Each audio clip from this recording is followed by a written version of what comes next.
Hello friends, எல்லாருக்கும் வணக்கம். இன்றைக்கி நம்மளோட சேனலில் ஒரு சிம்பிளான வெரைட்டி ரைஸ் ரெசிபி தான் நம்ம பார்க்க போகிறோம். ரொம்ப ஈஸியாக 15 நிமிஷத்துக்குள்ளே பண்ணக்கூடிய பச்சைப்பயிறு சாதம் எப்படி பண்ணுறது அப்படின்னு பார்க்கலாம். அதுக்கு பார்த்தீங்கன்னா முதல்ல பச்சைப்பயிரும் அரிசியும் எடுத்து நான் ஊற வச்சு வச்சுருக்கேன்.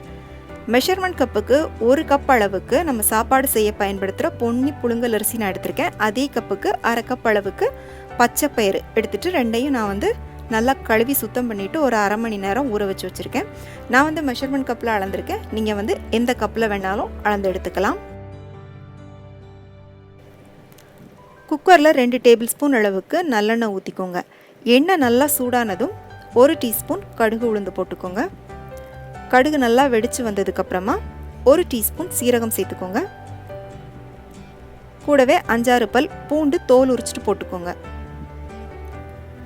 இதில் பார்த்தீங்கன்னா 20லேருந்து 25 சின்ன வெங்காயத்தை தோல் உரிச்சிட்டு சும்மா 2 கட் பண்ணி வச்சுருக்கேன். இதை போட்டுக்கலாம்.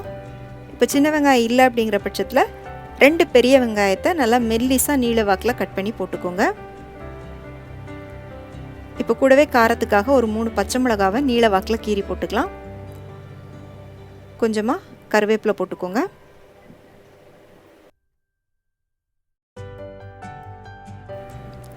கருவேப்பிலை சேர்த்துட்டு நல்லா வதக்கி விட்டுக்கோங்க. இப்போ வெங்காயம் கொஞ்சம் வதங்கி இந்த மாதிரி ஓரளவு கண்ணாடி பதத்துக்கு வந்ததும் இதோட நம்ம தக்காளி சேர்த்துக்கலாம்.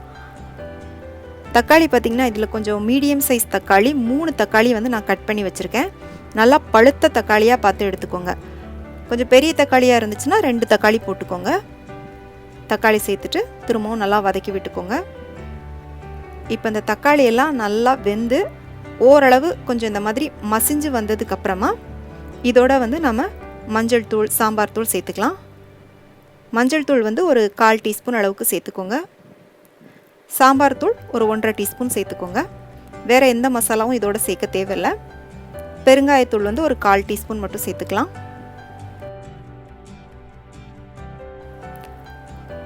அடுத்ததாக தேவையான அளவுக்கு உப்பு சேர்த்துக்கோங்க. உப்பு சேர்த்துட்டு நல்லா கலந்து விட்டுக்கோங்க. வெங்காயம், தக்காளி, பூண்டு, பச்சை மிளகாய் எல்லாம் நல்லா வதங்கி நம்ம சேர்த்த மசாலாவோட பச்சை வாசனை நல்லா மாறினதுக்கப்புறமா இதோட நம்ம தண்ணி சேர்த்துக்கலாம். தண்ணி பார்த்திங்கன்னா நான் ஏற்கனவே அளந்து ரெடியாக எடுத்து வச்சுருக்கேன். அரிசியும் பச்சைப்பயிரும் சேர்ந்து 1/2 கப் அளவுக்கு வருது. அதே கப்புக்கு 3 கப் அளவு ப்ளஸ் எக்ஸ்ட்ரா இன்னொரு 1/2 கப்பும் நான் தண்ணி ஊற்றிருக்கேன். மொத்தம் 3.5 கப் அளவுக்கு தண்ணி ஊற்றிருக்கேன். அரிசியும் பச்சைப்பயிரும் அளந்த அதே கப்புலேயே தண்ணியும் அளந்து ஊற்றிக்கோங்க. இப்போ இது நல்லா இந்த மாதிரி கொதிச்சு வந்ததுக்கப்புறமா நம்ம ஊற வச்ச அரிசியையும் பச்சைப்பயிரையும் இதோட சேர்த்துக்கலாம். அரிசியும் பருப்பு மட்டும் ஊற வச்சிட்டோம் அப்படின்னா ஈஸியாக 15 நிமிஷத்துக்குள்ளே நம்ம இந்த சாதத்தை பண்ணிடலாம். இதே மாதிரி ஈஸியான அரிசி பருப்பு சாதம் அதோட பார்த்திங்கன்னா நிறைய வெரைட்டி ரைஸ் ரெசிபிஸ் நம்மளோட சேனலில் நான் அப்லோட் பண்ணியிருக்கேன். அதுக்கான லிங்க் எல்லாம் நான் உங்களுக்கு கீழே டிஸ்கிரிப்ஷனில் கொடுக்குறேன், செக் பண்ணிக்கோங்க. இப்போது இந்த தண்ணி திரும்பவும் கொதி வந்ததுக்கப்புறமா நம்ம குக்கரை மூடி விசில் போட்டுடலாம். விசில் போட்டு மீடியமில் வச்சு கரெக்டாக ஒரு 3 விசில் வந்ததும் அடுப்பை ஆஃப் பண்ணிடுங்க. இப்போ விசில் வந்துருச்சு. விசில் ப்ரெஷர்லாம் நல்லா அடங்கினதுக்கப்புறமா குக்கரை ஓப்பன் பண்ணிக்கலாம்.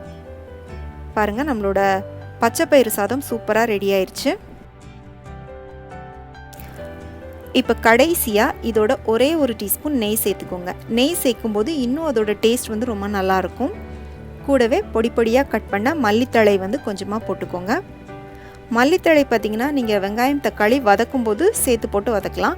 ஆனால் இந்த மாதிரி கடைசியாக அந்த சாதம் சூடாக இருக்கும்போது அதோட போட்டு கிளறப்ப இன்னும் அதோட மனமும் டேஸ்ட்டும் வித்தியாசமாக ரொம்ப நல்லாயிருக்கும். கண்டிப்பாக ட்ரை பண்ணி பாருங்கள்.